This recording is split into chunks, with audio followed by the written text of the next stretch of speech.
Friends, सर्दियाँ आ चुकी हैं बहुत अच्छे तरीके से। ऐसे में ठंडे पानी से बर्तन धोना हमारे लिए बहुत ज़्यादा मुश्किल हो जाता है, क्योंकि जैसे ही हम ठंडे पानी को टच करते हैं हमें सर्दी जुकाम ऐसी चीज़ें होने लगती हैं। क्योंकि देखो, सर्दियों में जुकाम होना एक आम बात है, और जो लोग इस तरह की एलर्जी वगैरह से परेशान है ठंडे पानी से, उन्हें और भी ज़्यादा दिक्कत होती है। दूसरा ये होता है कि काफ़ी सारे लोगों का, जैसे कभी हाथ में वीगो वगैरह लगी है या फिर हाथ में चोट लग गई, तो पानी में भीगने की वजह से जल्दी जल्दी हमारी जो चोट है ना वो ठीक नहीं हो पाती, क्योंकि सर्दियों में चीज़ें जल्दी नहीं सूखती हैं।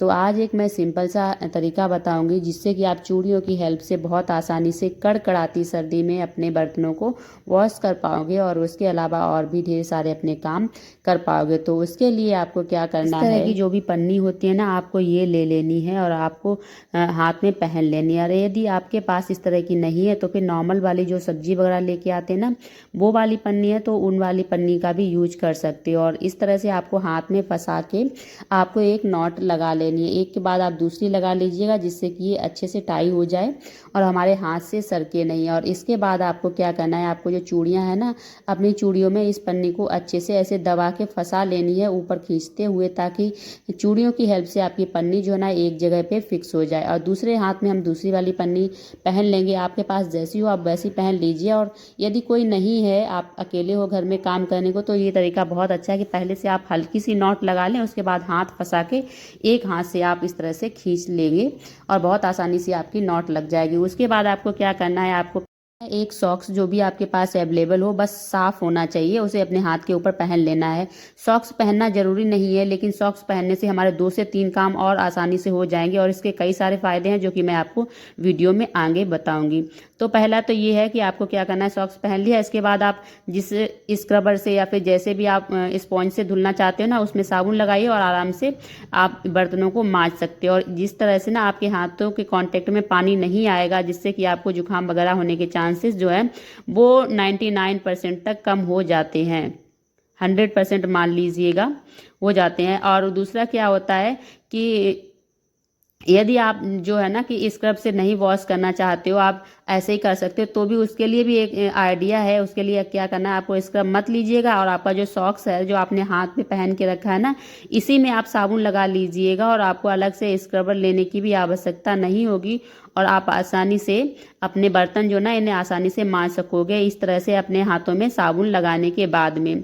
और इस तरह से बहुत आसानी से आपके जो नॉर्मल खाने पीने वाले बर्तन है ना, वो आराम से धुल जाते हैं। बस ये है, इससे कढ़ाई है या फिर हमारे भगोना है ना, जिनमें चाय वगैरह बनती है, वो नॉर्मल इस तरह से नहीं होते। इनके लिए हमें स्पॉन्ज की ही आवश्यकता होती है। तो आपको क्या करना है, जब इस तरह के भगोने या फिर कढ़ाई वॉश करनी है, तो आप स्पॉन्ज लगा के इन्हें साफ कर लें।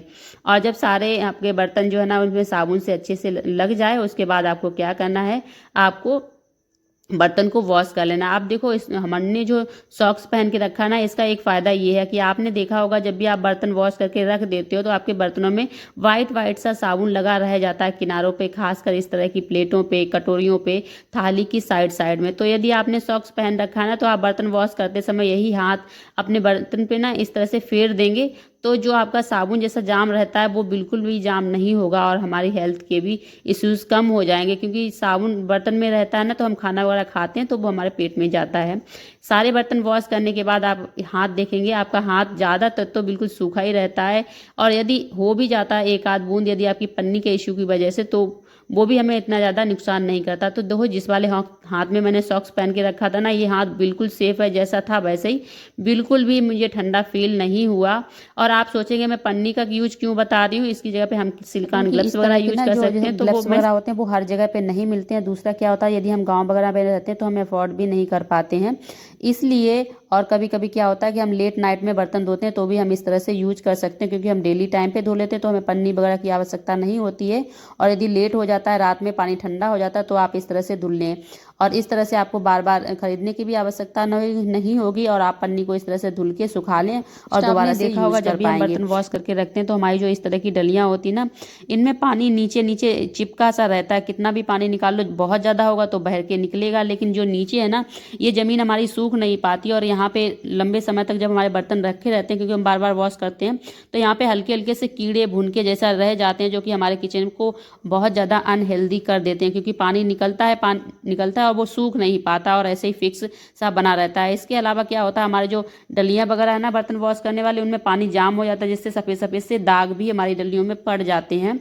तो आपको क्या करना है, आपको लेनी है इस तरह की जो चूड़ियाँ होती है ना, कंगन ले लीजिएगा। हमारे पास काफ़ी सारे कंगन ऐसे होते हैं जो हमारे पुराने हो गए, हम पहन नहीं रहे, तो आप 4 कंगन ले लीजिएगा यदि आपके पास 4 हैं। और फिलहाल मैंने 2 लिए हैं बड़े बड़े, मेरा उतने से ही काम हो गया क्योंकि मेरी बास्केट बड़ी नहीं। और इसके बाद ये बिल्कुल हिलेगी भी नहीं और पानी जो है ना वो पूरा बह के वापस निकल जाएगा, क्योंकि नीचे जो डलिया है ना वो हमारी सरफेस से चिपकेगी नहीं, जिससे कि पानी आराम से बाहर निकल जाएगा। और बाहर निकला हुआ पानी आप वाइप भी कर सकते हो, यानी पोंछ सकते हो, और पोंछने के अलावा आपके बर्तन जो ना वो सूखे बने रहेंगे। तो इस तरह से आप किचन को साफ रख सकते हो। होपफुली ये टिप भी पसंद आया होगा। नेक्स्ट टिप जो है ना वो हमारे इस तरह के पुराने बैग को लेकर, क्या होता है इस तरह के बैग जो होते हैं हमारे लंबे समय तक यूज करते हैं तो ज़्यादातर झड़ जाते हैं या फिर फट जाते हैं, फिर हमें इनका अलग से यूज नहीं कर पाते। जो पुराने बैग है ना इसका बहुत ही बढ़िया सा उपाय बताने वाली हूँ। तो सबसे पहले देखो, वो वाला तो मेरा ठीक ठाक अभी है, थोड़ा यूज कर लूँगी मैं उसे। तो मेरे पास पुराना एक ये पड़ा था जो कि ऊपर फट गया था, नीचे मैंने ऑर्गेनाइजर बना के काफ़ी समय से यूज कर रही हूँ।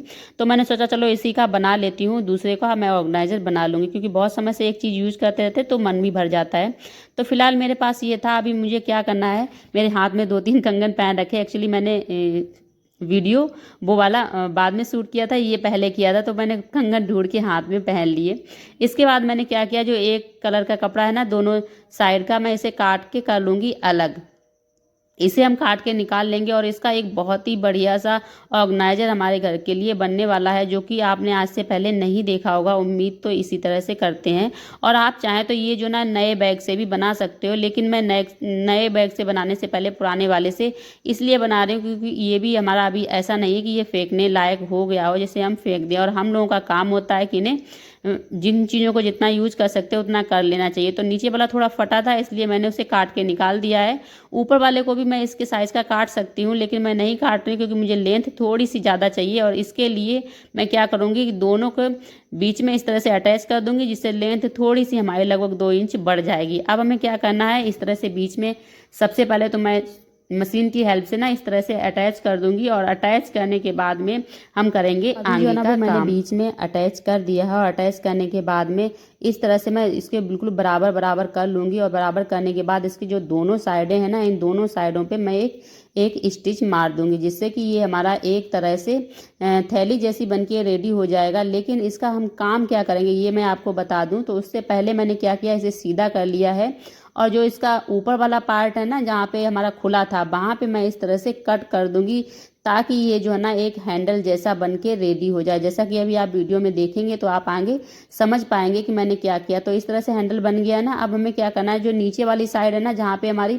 जॉइंट जैसी है, वहाँ पे मैं थोड़ी सी स्पेस इस तरह से मैं काट दूंगी, यानी कि एक हमारा होल हो जाएगा। तो ये एक बहुत ही बढ़िया सा हमारा एक ऑर्गेनाइजर बन के रेडी हो गया। इसे आप कहीं भी, इसे अपने किचन में टांग सकते हो, इसके अलावा कहीं पे भी टांग सकते हो। और इस तरह की जो हमारी पॉलीथीन वगैरह होती है ना, इनका सबके घर में यूज होता है, लेकिन इन्हें रखने के तरीके नहीं होते हैं, रखने की जगह नहीं होती है, जिससे हमारा किचन बहुत ही ज़्यादा गंदा सा लगता है। आपको क्या करना है, इस तरह से आप कहीं पे भी टांग के इसमें अपनी पन्नियों को रख दीजिएगा। और जब भी आपको चाहिए तो है ना, तो नीचे से आप इस तरह से खींच के निकाल सकते हो।